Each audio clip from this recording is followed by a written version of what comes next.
Have you ever wondered what it's like to work in law enforcement?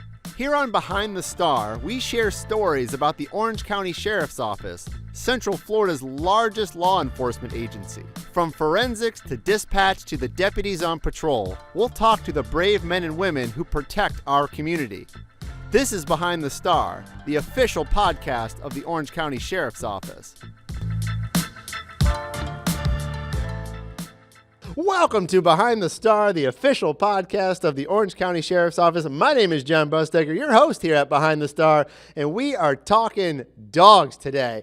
I got 3 dogs at home. None of them could track anybody if I even tried. So we are talking to Corporal Robert Lees. We're talking to Deputy First Class Angie Keller, and we're talking all about dogs and tracking and scent work and all that stuff. Welcome to Behind the Star. Thank you. Thank you. Thank you. All right. It's super excited, both of you, it sounds like, to be here. Extremely excited. All right. So as I said, we're talking dogs, we're talking canines.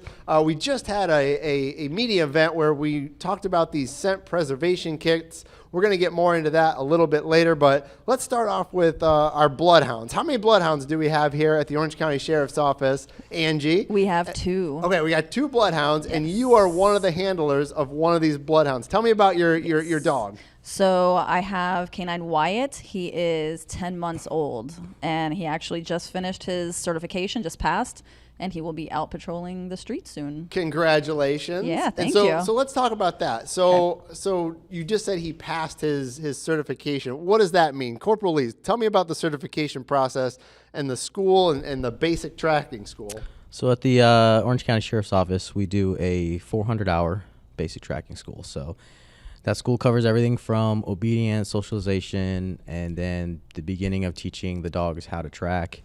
And then we push that tracking ability up to a minimum of 12 hours of aging. And it's blind to our handler. And they have to complete that track successfully at the end of the school in order to pass. And so before we get more into the school, tracking, explain that. What is tracking and why do we do it and who are we looking for? So all dogs, even your 3 dogs at home, they know how to track. No, Yeah, I don't know. they do. You don't know Cora, Piglet, and Hermione, but okay. So dogs are born. They're born knowing how to track. That's how they find their mother when they're pups and they can't see. And what we do is we take that ability in those dogs and we teach them to track for human odor. And then we teach them that they're only going to be rewarded for tracking human odor. And then we stretch and push that ability out as far as we can. So, Angie, out in the field, when do we use this? Good guys, bad guys, all kinds of people? All kinds of people. So, we use them for missing elderly, missing kids, but we also use them for felonies, misdemeanors, anything in between, pretty much. Anybody that takes off on foot, that's what we'll use the bloodhound for. So how does it work though? Like how do you get them to go in the direction that you are tracking them, or how do you find these missing people? From like the beginning? Yeah. So in the beginning in school, what we do is we're going to teach them to go to human odor, and then we teach them that if they go to that human odor, they're going to be rewarded. And then we start pushing that human odor further and further away from them. And dogs are cheaters. And the easiest way for them to find where they're going to get rewarded, and they start figuring out that if they follow that human trail, they're going to find the spot that gets them rewarded. And so that's how we do it in training. And then that translates out in the real world, where we take them and we point them to a specific place where they can find a human odor or an article that they can get their starting odor from. And then if they find that odor at the end, which usually the person, they get their reward. So how do you sort of get them in the right direction? Do you find like a piece of clothing? Do you have them smell a car? Like how do you get them to go towards the person you're looking for? So it depends. Sometimes the information that we have will give us a direction of travel the person went in, and then we can start them from that beginning spot and then point them in the right direction so that we kind of know that they're getting on the right scent. Sometimes we don't have that, and in our training, we have to trust the dog that he's going to cheat in the right direction to get his reward. They're reward motivated, and so that makes them really want to go there. So Angie, you just did this 400-hour basic tracking school. Tell me what it was like. Tell me about the experience. Very difficult at the beginning. So it's always the hardest thing that a handler can do is reading the dog. That's the one thing that once you figure it out, then I think you're golden. So that was probably the hardest thing, is just getting to know him, his little quirks, what he looks like when he's on a trail versus what he looks like when he's off of it. So it's just that little thing that's difficult for me and for everybody to learn. But once you got that, then I feel like, I could see myself towards the end of the school getting better and being able to understand when he's off of something versus whether he's on the right track. So when you got him initially, Angie, he had some training, right? You don't train him from scratch. He had some training, yeah. So he had some training from Scent Evidence Canine, where he was donated to us from Senior Resource Alliance. But we still continue. We have to do our 400-hour school for the sheriff's office per our policy. But he learned a lot of new things. He's used to the scent jars with Scent Evidence Canine. That's how they train them. But we taught him multiple other ways of how to collect the scent, get the scent in and everything. So it was still difficult at times, but he's a smart dog. I mean, he got it pretty quick. So. And we should say, if you didn't see the news today, we have partnered with an organization called Scent Evidence Canine and the Senior Resource Alliance, and we have these jars available for people that maybe have elderly parents or kids with autism. And what it is you have this gauze and you can rub it over your loved one, and then you put it in this jar, and then if they ever go missing, our canines have what they say is a uncontaminated piece of article that they can smell, and it makes it easier when you go tracking for them. So we have them available. You can go to OCSO.com/scent kit. There's more information there. They also donated the dogs to the Senior Resource Alliance. So we're really happy about that. And so one of the dogs is Wyatt that you have, right, Angie. So when you did this tracking school, like, how does it start? Like, do you just start in a small room, be like, all right, track me to that side, and then does it just get farther and farther and farther, or like, how do you test them, or how do you go through 400 hours, and what do you do during 400 hours of training? I'll ask Corporal Louise this. He's the man in charge.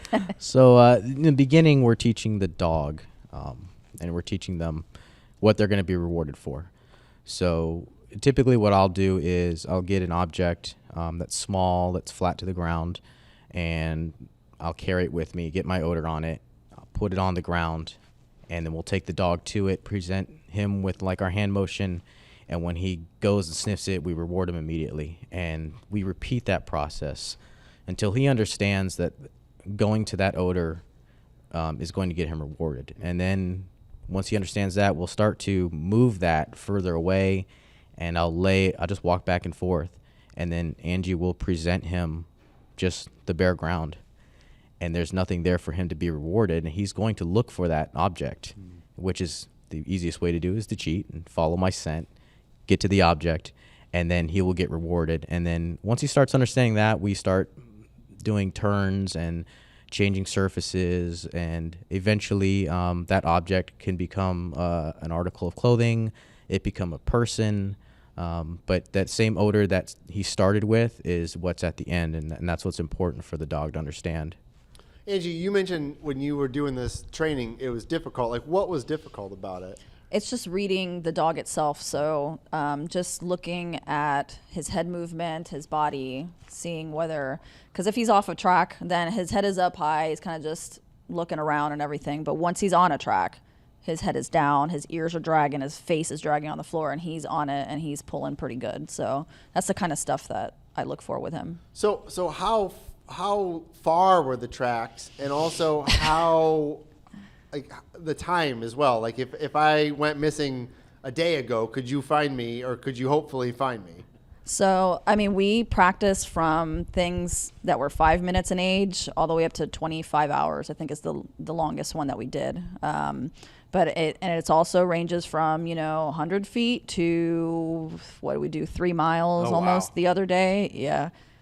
So that was quite exciting. I took my sergeant with me. He had a lot of fun. So does got his workout. Yeah, it was definitely a workout. So does the dog, he can do 3 miles, or that whole time you're like, all right, he's still on the track. He's still on the track. Right. Like, he's still going towards something. Right. He got breaks too, though. So we did stop after, every so often. We'll stop, I'll bring water with him, with us, and he'll have his little breaks. We'll wait for a little bit, a few minutes, and then we'll get it going again, and he'll just be right back on it. Wow. Yeah. So these dogs, they're both bloodhounds. I don't know if we mentioned that at the beginning. Mm-hmm. Why bloodhounds? Well, one, the dogs that were donated were bloodhounds. So, but we in the sheriff's office have traditionally used bloodhounds for the last couple decades. They many say that they were bred, to track humans, but they are naturally very curious, inquisitive dogs that love to sniff. People love using them for hunting. They're strong. They're big. They're powerful, and they have a lot of endurance. On the 3.5 mile track that Angie did, they went further than 3.5 because of a lot of the turns and stuff that they make. And it's usually the handler that needs a break before the dog does. Yeah. Is it tiring, Angie? Oh yeah. Well, it's the pull also. Like, so he's pulling you and you're trying to hold him back. And we've got to remember we have backup deputies with us too. So realistically, the majority of them aren't used to running behind bloodhound or dogs in general. But it does get tiring. And I think the tiring part is just having to hold him back and just keeping him from doing a full sprint the whole way. What kind of dogs do you have at home? I have a black lab and 2 Boston Terriers. So you can imagine how many steps your Boston Terrier would take on a 3-mile walk. A lot. Mm-hmm. And how many steps does a 90-pound bloodhound take? A lot less. Yeah. So that's main reasons why we use them. They're just a traditional thing. They're very historically very good at this, but they also have the genetics to do this. Can they smell better than other dogs? That's what they say. Oh, really? Yeah, they say they folds in their face help them capture odor, and especially if you look at her dog when he tracks, his nose is down to the ground, his ears drag, and you could just imagine that just funneling all the odor right into his nose. So maybe I just don't understand how science works. But like what are they smelling? Is it my skin follicle or my skin cells that have fallen off me, or like what are they actually smelling? Do you have any idea? We have some idea. Okay. It's you all. can lie to me here yeah. and I wouldn't even know. It's all of it. It's so your human odor is unique to you, and it is made up of mostly of skin rafts that are being expelled off of your body. They say about 40,000 a minute. And those skin rafts contain bacteria, and that bacteria is eating your skin cells, and your skin cells take up your hygiene products, your diet, your natural odor, and then the off-gassing from that bacteria is what produces your odor. And so they've done studies with identical twins who share the same DNA, but a dog can differentiate between the two smells because they cannot, physically do everything this exact same. They're going to eat a little differently. They're going to go to different places. They're going to use different amounts of hygiene products, and the dogs can differentiate between the identical twins. So Angie, when you were doing this training, what impressed you about Wyatt? He just picking it up so fast. I mean, he's so intelligent, and it's weird because at home he is insane. Just like a He's different a dog? Puppy. He's a puppy. How still. old is he? 10 months. So he's gonna have the puppy behaviors like counter surfing and getting jealous when I'm petting the other dogs, like things like that. But just at work, he's just so like, okay, it's business time. He's got his little suit and tie on. He's like ready to go. So He doesn't really have a suit and tie, but well, no, he's got a harness, but I mean, same thing, same. So when people go missing, they don't always just walk in one direction, or they don't always just stay in one sort of terrain. You had told me this earlier, like the dogs can track over water and different types of just like what the land looks like. That's pretty crazy. Yeah, it is pretty crazy. That day of training was fun. Yeah. So I mean, that's amazing too. Amazing to see the way he was working. And that's one of our training tracks was over a creek, going through a creek. And it was just neat to see him track down the trail and then make that left turn down to the embankment. And you can see, the feet prints of our decoy that crossed, the creek right there. And it's like, man, he's like on it. crossed over and went back. And it was hard, the first time around getting him through the water, but once he realized, hey, if I find this guy, there's my payment, and he would jump right in, and it's amazing. Yeah. That means you got to jump in That too. means I gotta jump in. And the more we did it, the more he would just swan dive off this embankment, and I'm like, okay, I gotta hold on and jump right back in there. I have to imagine though, at some point, like he probably isn't 100% though, right? Like there are some times where he's not absolutely perfect. Yeah, I mean, so in our training in the beginning, it's a lot of training the dog. And so a lot of the tracks are short, and it's teaching the dog through repetition what's going to reward him.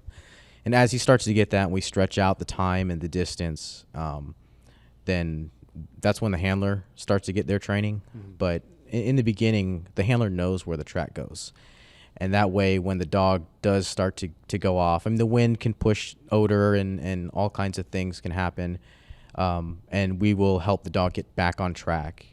Towards the end of the training, a lot of what Angie was doing the last couple weeks, she didn't know where the track went, and neither did the dog. And so, like I said, the 3.5 mile track that she did was a little longer because they did go down a couple paths, and they had to figure out that that was not the correct path and come back because the wind is pushing that way. And so part of, what makes it difficult for our handlers is when they get to the point of school where they have to figure out these tracks on their own, they become meteorologists, and they're studying wind, and they're studying, the weather and the temperature, and they're trying to figure out, where the scent is blowing to and why the dog is going over here, and is this the correct way to go? And, it's very difficult in real life, and we have to replicate that in training. And when you do the test, is there like a final one test, or is it sort of a cumulative thing where okay, you passed all these things and now you're certified to go? So for the sheriff's office, we have a final test. Can you tell us what that final test is? Yeah, or is it like a secret? No. Right. For our tracking school, the handler has to complete a track. Has to be a minimum of 12 hours old. It has to be, I believe, a quarter mile, has to have 2 turns, and has to have 2 surface changes. And the handler cannot know the track. And then we have to bring in an evaluator that's an evaluator with FDLE. We have a couple in our agency, and they're the ones that will come and run that track with the handler. And if the handler completes the track successfully, then we consider them certified for our school. Okay. But, like with Angie and Wyatt, we were, by the time we had reached towards the end of her school, we were well beyond 12 hours. So the 12-hour track for them was cake, because we had pushed it to a 25-hour-old track for her. So Angie, were you still nervous though to take that test? Yeah. It's everybody's eyes on you. So it was definitely still nerve-wracking. But I had confidence in him, and he's definitely, he's proved to me that I can, trust is the hardest thing, is just trust your dog, and let him go, let him check things out, and go with him. So he definitely, made me look good. So it's all him. How long have you been a canine handler? Oh, it's 3 years now. How did you get into it, or why did you want to get into it? So it's something that I've always been interested in since the beginning. Since I started, I've been with the sheriff's office for 11 and a half years now. So just when I first started, when I was in field training, I always asked my my trainer, hey, can we go to the canine office? I worked in Sector 2. I was like, the office is there. Can we go? I just want to learn some cool stuff. I've been to the canine office. Not that impressive, I'll tell you. Yeah. It's better now than it used to be. Right. Yeah, definitely. But it always piqued my interest. And I remember the first time we were doing bite work training, and I took the first bite from a dog. I was like, this is awesome. Hey, we should say you get a suit to put on. The They're not just suit. biting you. Yeah. So, but it's, and then I was just hooked, and then I just would come out every time that I could, days off, and then finally a position came out, interviewed, and got it. And you had a different dog before. I had a bloodhound, Oh, okay. but he's retiring, so okay. he'll be He's living going at to live home. in South Florida. He's gonna live at home with me. He's gonna live the life, and then he's handed the baton over to Wyatt. So Okay. he's like, you take that. He's like, I'm gonna lay here and go to sleep. It's your turn to work now. And we should have explained. There's basically two kinds of dogs here at the sheriff's office, right? There's tracking dogs, and then there's narcotics dogs. So we have what's called single-purpose dogs. Okay, I'm And sorry. then we have dual-purpose dogs. Okay, So that's the official way to yeah, say it. single-purpose dogs are dogs that specialize in one thing. So Angie's dogs is single-purpose tracking. We have single-purpose drug dogs, and then our dual-purpose dogs are dogs that can do tracking and apprehension. Oh. And then they also have a specialty of either finding drugs, finding bombs, and we have one dog that is a human remains dog. Okay, all right. That's like a triple dog. All right. So is do you like having the bloodhounds, or would you like to have a narcotics dog as well, or? No, I love it. I feel like tracking is probably one of the hardest things that you can do with our dogs, and I like the challenge. So initially, when I first got into the canine unit, I thought I wanted to go with a full service dog, with a shepherd type dog. But honestly, once I got with a bloodhound and I saw what they could do with their noses, it was like, this is awesome. I think this is where I want to be. So the way I explain it to people with the single purpose, especially the tracking dogs, it's like if you go to school, you do math, you have science, geography, history, all that stuff. Her dog has gone to college, and now he's like majoring in math. So like, my dog can do math, but he can't do like college professor math. So because she can focus on that one thing, she can get really, really good at it with that dog. Yeah. So when did you actually get certified, or are you getting certified, or the dog getting certified, or both? It's both of us. Okay, it's both of you. So when did you actually get certified? Last Thursday. Okay, so like Yeah. a week ago. Yeah. So have you been out on any calls in that last week, or? Not yet. Not yet. Okay. No, not yet. We're waiting for one. So yeah, tell me about that. Like, what's the real world sort of time to use Angie's dog? Like, when would she get out or get called out? When would she go to go out with Wyatt? So we would use her for, obviously only for tracking, but her primary mission is finding missing and endangered people. So anytime we have, say, like a young child that wanders away from home, we have a lot of kids with autism in our area that will wander, elderly populations. Those are generally when we get called for those. Sometimes it's when caretakers come home and that person's been gone for anywhere from 4 to 8 hours. Which is the time frame that she trains her dog for. And so those are her primary mission, but she also deploys a lot for criminal cases as well, because her dog, he's not trained to bite, so he can deploy for misdemeanor crimes, felony crimes, and that's part of her training as well. Yeah. So how would that work? So let's say I wouldn't do this, but let's say I committed a crime and then I ran away. Somebody would get on the radio and say, "All right, we need Deputy Keller here with Wyatt to go find this guy because he just jumped in a swamp or something like that." Is that why you would get called out?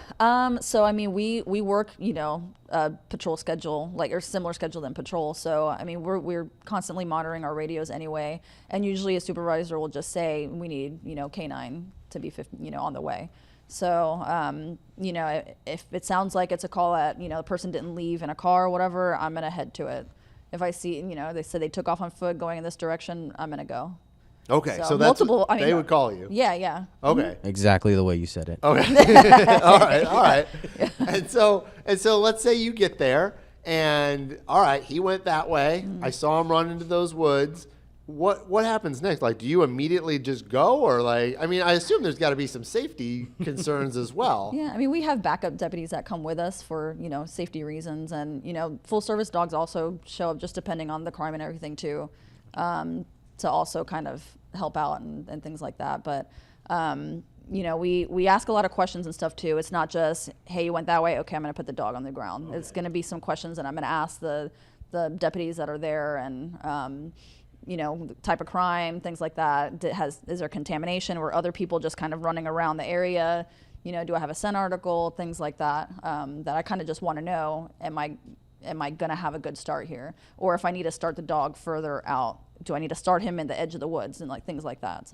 So, I mean, I'm sure every case is different. Every time you go out with a dog is different. But is there is it 50-50? Are you going to find this person? Is it 75%? Like how often do you find the person that you're looking for with the dog?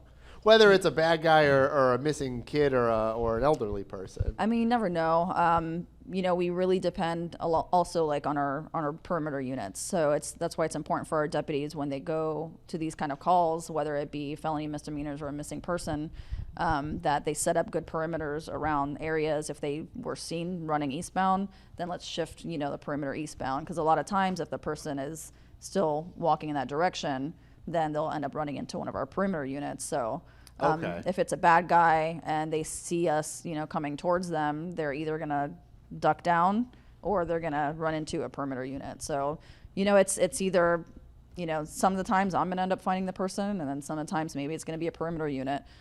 So we just never know. And I assume it's any time during the day, night, like doesn't night, matter. Whatever. Yeah. Okay. Yeah, if we could find 50% of the people, we'd be the greatest handlers in the history of the earth. All right. In real life, a lot of things have to fall into place for us to have that opportunity. We can't do anything without like our patrol people out there getting things set up for us. And then there's always that element of luck as well. You could imagine if she's responding to somebody that's been missing for 6 hours, how far could you wander in 6 hours? And then we're 6 hours behind.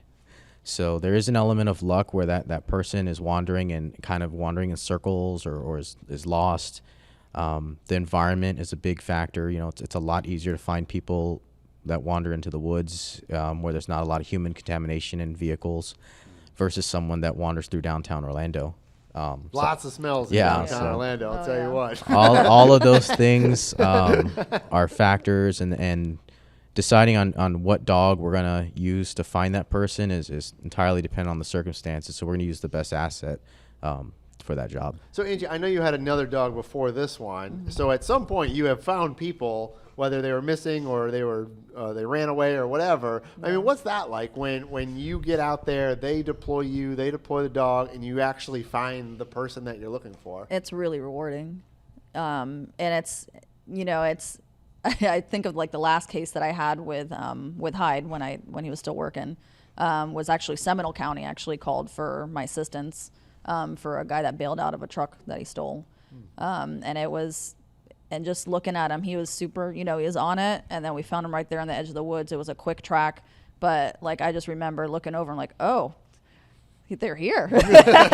Oh my God. What was he hiding behind a rock or something like that? He was just like in the bushes, like laying down and just sitting really still, and Hyde's kind of just looking at him like, hey, dude, I found you. And but it was real rewarding, and I just remember looking at the back of the video, I'm like screaming like a moron. But I was like so happy.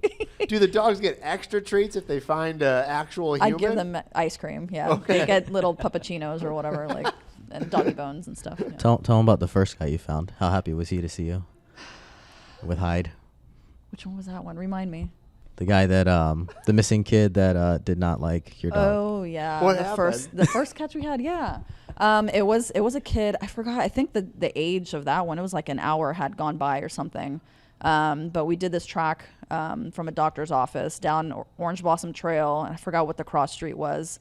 Crossed the street over. Wait, did the kid not want to get a shot or something like that? He just like jumped out of the doctor's office? He had like a oppositional defiant disorder, I think. Oh, okay. And he just did not want to be around. Okay. So took off from the car. But we found him. He actually ran from us. We chased him, and then he just stopped at a fence line. Said, "You want to pet my dog? Like, you want to, talk to me?" And he just like started cursing. As he's screaming and cursing at her. Like, I am your friend. I come in peace. Like, I don't. But yeah, he didn't want any part of me. So, but it was quite interesting. Yeah. So with Wyatt, I mean, what are you hoping for with Wyatt? And now that you have this new dog and he's all trained and he's all certified. I'm hoping for a lot more catches and more activity with him. So I'm going to put him on the ground whenever I can, any chance I can. So well, hopefully we'll see him out there soon. All right. How often do you teach this school? Not often. We only have 2 bloodhounds, so whenever we get a new bloodhound, that's when we host a new tracking school. Do they have to keep going back? Like, Angie, will you have to go back to more schools or more training, or are you done? Not the official like tracking school, but there are like multiple, people out there that put on, tracking schools and stuff like that. So we can travel, we can go and attend those kind of courses that they offer. But do you have to get recertified like every year? Every year we do, yeah. Okay. Yeah. All right. Yeah, we recertify all of our dogs in-house every year, and then the training never stops, so we train constantly and, attend seminars and train with other agencies and just keep that going. That's great. So, as I mentioned earlier, if you're interested in one of these scent preservation kits, go to our website, OCSO.com/scent kit. All the info is there. If you have a loved one that, like I said, maybe has Alzheimer's or dementia or autism, these kits are great. They can, they store up to 10 years, and it's something that is contained in a jar that smells just like them, and it will help you guys when you get out there. Because as I said, it's sort of an uncontaminated thing, and every second counts when it comes to searching for people. So if you don't have to search around your house for an article of clothing that you know is theirs, you can use this kit, and just you guys can get right to work, and you don't have to waste time. So we're giving them out for right now, but there's only a limited amount right now. You can purchase them as well. But all that information is at OCSO.com/scent kit. So thank you, Corporal Lees. Thank you, Deputy First Class, I should say, Angie Keller. I'm excited to see what these dogs can do.